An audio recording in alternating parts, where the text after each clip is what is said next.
5 berita terpopuler hari ini 29 Juli 2025 di Bloomberg Technos Flash 5. Berita pertama, beredar dugaan pembobolan RDN sebelum aplikasi trading RHB error. Akhir pekan lalu terjadi dugaan upaya pembobolan atau fraud attempt rekening dana nasabah atau RDN di RHB Sekuritas. Dugaan muncul bersamaan terjadinya gangguan pada aplikasi trading perusahaan RHB Smart Trade.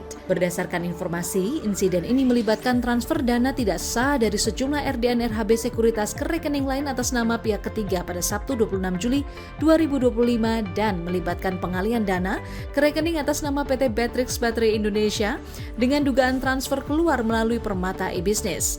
Atas hal ini, Bank Permata disebut telah mengambil langkah cepat dengan memblokir rekening tujuan dan menutup sementara layanan RDN untuk RHB Sekuritas. Berita kedua, pemerintah beri insentif semester 2 2025 tanpa diskon listrik.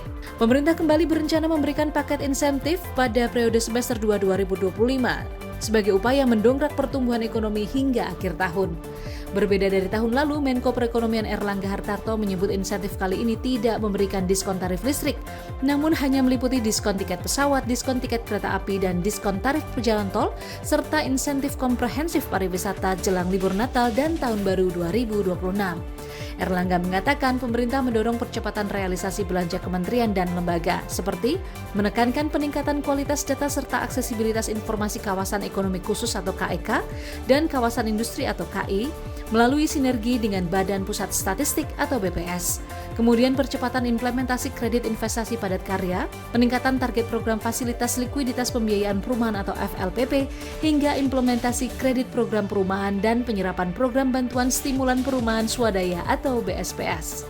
Berita ketiga, Jaksa periksa Wilmar hingga food station di kasus beras oplosan.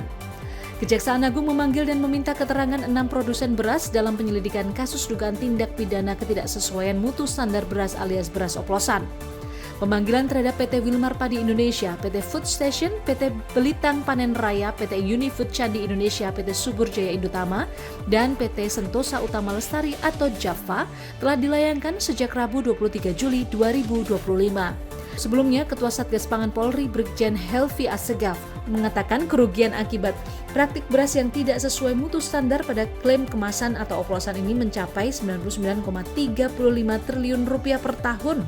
Angka ini terbagi dengan rincian beras premium sebesar Rp34,21 triliun dan beras medium sebesar Rp65,14 triliun. Berita keempat, Perdana Menteri Anwar Ibrahim kunjungi Indonesia di tengah protes Malaysia, mau temui Prabowo. Perdana Menteri Malaysia Anwar Ibrahim melakukan kunjungan kerja ke Indonesia pada 28 hingga 29 Juli 2025 di tengah demonstrasi warga Malaysia yang menuntutnya mundur karena dianggap tak menepati janji politiknya dan berbagai kontroversi lain dalam pemerintahannya. Anwar Ibrahim berada di Indonesia untuk menghadiri konsultasi tahunan ke-13 dengan Presiden Prabowo Subianto yang merupakan mekanisme bilateral tingkat tertinggi antara Malaysia dan Indonesia yang diadakan sejak 2006 lalu. Dalam pertemuan ini akan dibahas geopolitik dan isu penting dunia hingga ekonomi perdagangan bilateral, serta penandatanganan 4 nota kesepahaman atau Memorandum of Understanding atau MOU di bidang perbatasan darat, kerjasama kesehatan, serta teknologi informasi dan komunikasi. Berita kelima, ungkap kebenaran klaim 4,6 juta data bocor milik warga Jawa Barat.